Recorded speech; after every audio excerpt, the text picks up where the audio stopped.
അല്ലാ. ആ വിളിയിൽ തന്നെ എന്തൊരു സൗന്ദര്യമുണ്ട്. അല്ലാ എന്നുള്ള വിളി നിങ്ങൾ ആലോചിക്കേ. ആ വിളിയിലെ അക്ഷരങ്ങളിൽ ഒരക്ഷരം പോലും മഹ്റജ് പല്ലിന് ഫിറ്റാക്കിയിട്ടില്ല അല്ലാഹു.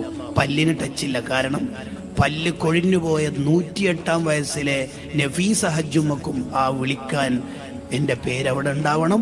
പല്ല് വന്നുകൊണ്ടിരിക്കുന്ന ചെറിയ കുഞ്ഞുമോൻക്കും ആ പേരെന്നെ വിളിക്കണം. അല്ലാഹു, എന്ത് രസമുള്ള പേരാത്. അല്ല ഉണ്ടാകുമ്പോൾ നമുക്ക് എന്തിന് ടെൻഷൻ? അല്ലില്ലേ? ഏത് പ്രശ്നം വരുമ്പോഴും നമ്മൾ ചിന്തിക്കുക, ഈ പ്രശ്നം പരിഹരിക്കാൻ കഴിവുള്ളവനാണോ അല്ലാഹു? അതെ, ഇന്നല്ലാഹ അലാ കുല്ലി ഷൈഇൻ ഖദീർ. പിന്നെ എന്തിനാ പേടിക്കുന്നത്? തീക്കുണ്ടാരത്തിലേക്ക് വീഴുന്ന ഘട്ടത്തിൽ ഒരു മലക്ക് വന്നിട്ട് ഇബ്രാഹിം നബി അലൈഹി സ്വലാമിനോട് ചോദിച്ചു, വല്ല ഹെൽപ്പും വേണോ? ഇബ്രാഹിം നബി അലൈഹി സ്വലാം അടിച്ച കമന്റ് എന്താ അറിയോ? ദയവ് ചെയ്തിട്ട് ഒരു ഹെൽപ്പ് വേണ്ട, ഞാൻ എല്ലാം അള്ളാഹിനെ ഏൽപ്പിച്ചിന്. ഈ അള്ളാഹിനല്ലേ നമ്മളെ അല്ല?